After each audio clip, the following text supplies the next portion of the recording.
My name is Molly Higgins. My student number is 17124554, and the title of my proposed research is Identifying the Impacts of Sexual Abuse on Children and How Such Events Take Place. I aim to understand why children are targeted, how this impacts their sexual, social and psychological abilities, and what factors put the child at risk. According to a journal by David Finkelhor called The Impact of Sexual Abuse on Children, 1993, he discovered that children that have been abused show more signs of things such as post-traumatic stress disorder, insecurities, fears, behavioural issues, and a long other list of symptoms. He also found that children are more at risk if they're females, coming from a single parent background that involves a stepfather, and if they live in a more isolated setting, they're also at more of a risk, is what he found.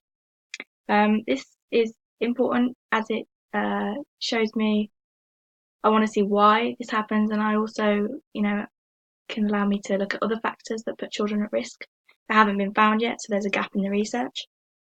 The Guardian 2017 found that current programmes to stop sexual offenders is not successful as reoffending rates are rising.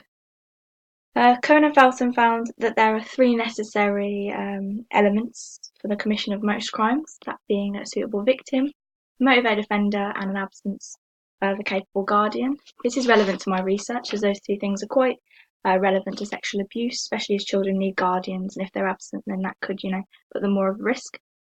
Epistemology studies the nature of knowledge, justification, and the rationality of belief. There are two branches of epistemology, that being empiricism and rationalism. I'm taking an empiricism stance. This is the concept that knowledge can only be gained through experience. Therefore, by using interviews, I'm gaining first-hand experience of seeing the way a participant acts and the way they speak. I propose to take a qualitative approach to my research by using semi-structured interviews. This is because it creates more compelling and powerful research in comparison to quantitative research that gains statistics and numbers. It also doesn't limit responses, such as structured questionnaires. However, there will be confidentiality issues I'll have to come. It's also time consuming to carry out and also time consuming to analyse afterwards.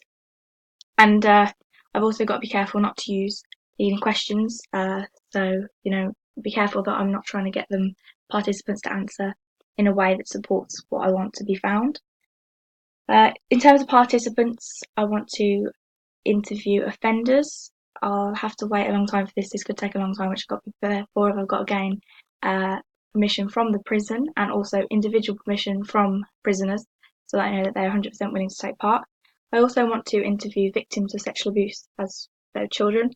This is quite difficult, but I'm going to try and do this by advertising at support groups, so then at least by gathering a self-selecting sample, I know people want to get involved and less likely to leave. There's a few ethical implications which I will go over. Mostly that it's a sensitive topic and therefore it could have a negative impacts on the participants. To overcome this, I'm going to offer them support during and after, and to just keep an eye on them and be observant to any issues. They also might not want to talk to me as the researcher, so I'm going to just gain confidence in them to overcome this problem, let them know what's going to happen, and let them know that they can leave at any point. Most importantly, I need to get informed consent so that I know that they're completely willing to take part and they know what's going to happen.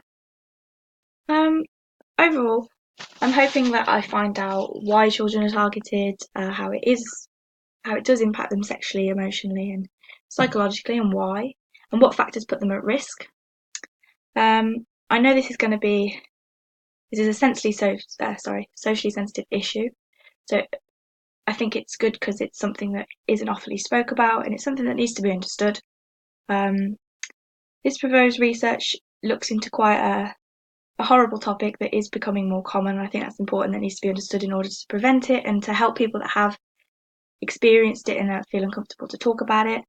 The ethics will be difficult, but looked into properly and dealt with properly, they should be overcome. Previous research also helps me on what not to do and what to do and where there are gaps that need to be looked into. And so, yeah, thank you.